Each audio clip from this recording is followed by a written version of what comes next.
Welcome to this first video in our new blog series that will focus on topics to help you get the most out of the Bravo Zone. My name is John Dillon, and I'm the Product Development Manager here at C3 SoftWorks.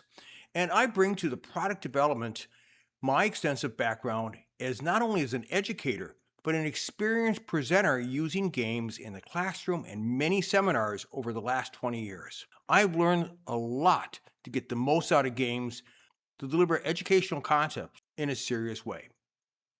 This session will focus on a concept called confidence-weighted questions. I was first introduced to confidence-weighted questions in a seminar over 10 years ago by a college professor and have had the opportunity to research the concept extensively.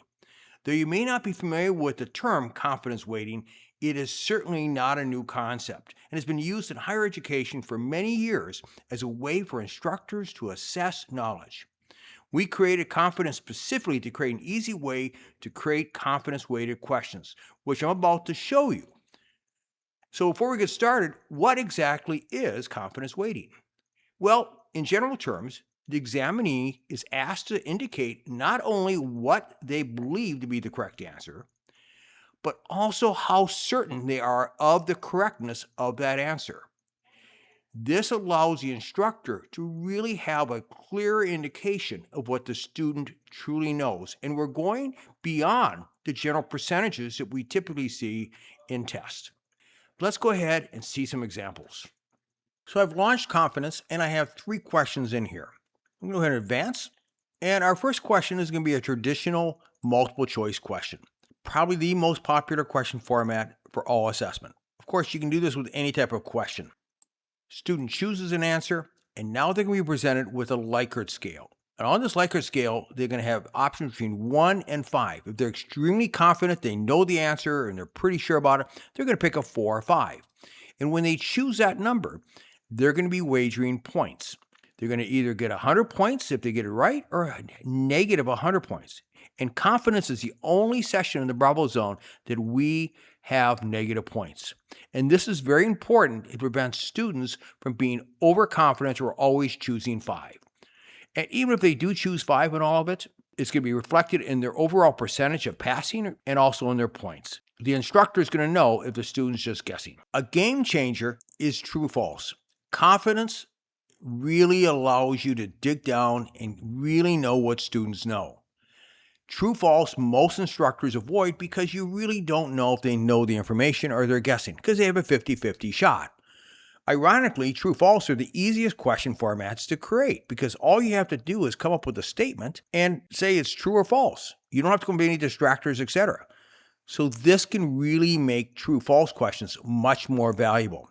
I've actually used this question example in live sessions to demonstrate, and most people are guessing. And I know that from the score. And I'm not talking about the percentage you get it right. I'm talking about the confidence level. So let's say I'm going to say I'm kind of guessing at this.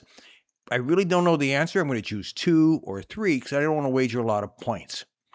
Well, that's going to be reflected in the score.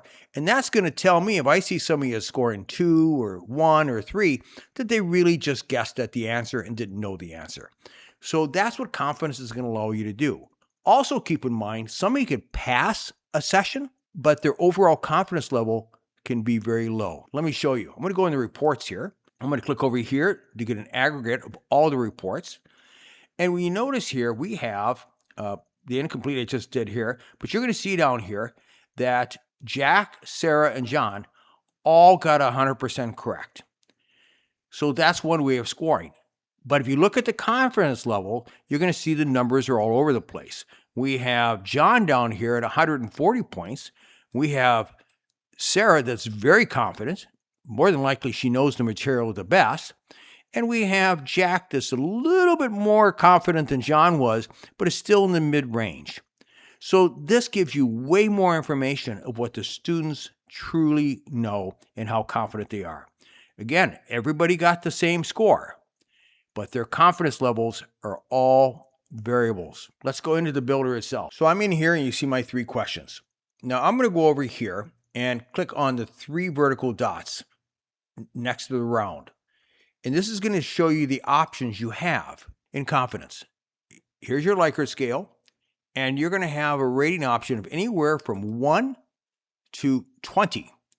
Probably the most common is 3 and 5 that instructors will use, but you can change that number. The other thing is the lowest confidence value. By default, there is a point assigned to 1. But if you want to give people the option of not wagering any points, like you can give them the option of not wagering anything.